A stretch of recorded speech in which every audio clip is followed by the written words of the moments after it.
వెళ్ళిపోయినప్పుడు దావీదు ఒంటరి అయిపోయాడు. సౌలు అనేవాడు కత్తి తీసుకొని దూయటానికి వస్తున్నప్పుడు అనేకమైన శత్రు సమూహాలు వెంటబడి దావీదు ఎక్కడ దొరుకుతాడా వాడిని చంపేయాలి, దావీదు ఎక్కడ దొరుకుతాడా వాడిని మరణానికి అప్పగించాలి. దావీదు ఏ సందులో ఉన్నాడని వెతుకుతూ ఉంటే దేవుడంట వారి కన్నులకు మబ్బు వలె కలుగు చేసి కన్నులు మూసివేసి పక్కనున్నా కనపడలేదంట. హల్లెలూయా. మనుషుడి దృష్టికి పాపం కనపడింది, దేవుని దృష్టికి పశ్చాత్తాపం కనపడింది. పాపాన్ని తొలగించి రక్షించుకున్నాడు దావీదుని దేవుడు. హల్లెలూయా.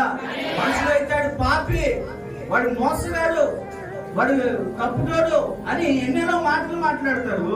కానీ దేవుని మందిరంలోకి వచ్చి పశ్చాత్తాపడితే దేవుడు అంటున్నాడు, నీవు నా దాసుడివే, నీవు పరిశుద్ధుడివే, నేను నీ పాపలు ఎన్నడూ జ్ఞాపకం చేసుకోనయ్యా అని దావీదుతో దేవుడు మాట్లాడుతున్నాడు. అందుకని అంటున్నాడు, తన పక్కన ఉన్న ప్రజలు,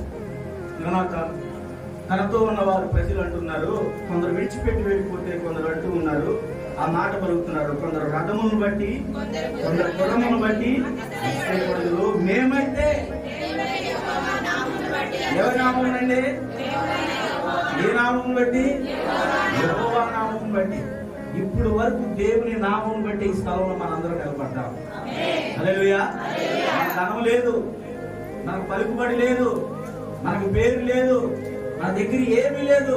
కొందరైతే వాడు గొప్పడు రా అనుకుని వాళ్ళ దగ్గర ఉంటాం, కొందరైతే వాడు బాగా మాటలు చెబుతున్నాడు అని చెప్పి వాళ్ళ దగ్గర ఉంటాం, కొందరైతే వాళ్ళ దగ్గర ధనం ఉందిరా, మంచి పేరు ఉందిరా, మంచి ధనవంతులు లేదా పేరు గంచిన వాళ్ళు, వాళ్ళకి పలుకుబడి ఉంది, వారితో ఉంటే మన పనులు కూడా నెరవేరుతాయి అనుకుని కొందరు చేరేస్తారు వారి పక్షాన. ధనం ఉందని చేరేస్తారు వారి పక్షాన, లేదా నా దగ్గర బలం ఉందని అదిగో విరవీగుతారు కొందరు చాలా మంది, లేదా ధనం ఉందని విరవీగుతారు. మా వాళ్ళు నా బిడ్డలు ఉన్నారు, ఉద్యోగస్తులు ఉన్నారని విరవీగుతారు చాలా మంది. కానీ దావీదు అంటున్నాడు, నాకు ఉద్యోగం లేదు, నాకు ధనము లేదు, నాకు బలము లేదు, నాకు ఆరోగ్యము లేదు, నాకు నిలవడిన స్థలము కూడా లేదు, కానీ నేను జీవిస్తున్నానంటే కేవలం దేవుని కృప. హల్లెలూయా.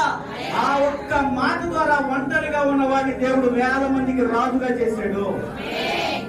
నీ జీవితాన్ని కూడా దేవుడు అలాగే చేస్తాడు, మన జీవితాలు కూడా దేవుడు అలాగే చేస్తాడు.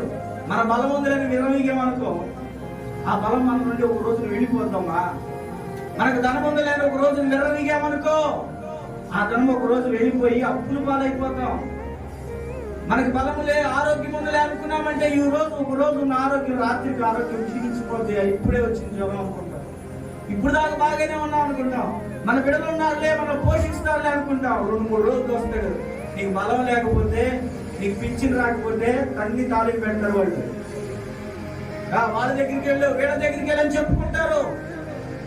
కానీ దావీదు అంటున్నాడు, ఎవరున్నా లేకపోయినా నా దగ్గర నేను రాజుగా ఉన్నప్పుడు, ధనం ఉన్నప్పుడు అందరూ నా చుట్టూ ఉన్నారు. ఈ రోజు అనేకమైన మనుషులు నన్ను నిందిస్తున్నప్పుడు ఎప్పుడు నా దగ్గర లేడు, నేను ఒంటరి వాడిని అని కృంగిపోతుంటే దావీదు దగ్గర దేవుడు నిలిచి, నేను నీకు తోడై ఉన్నాను అని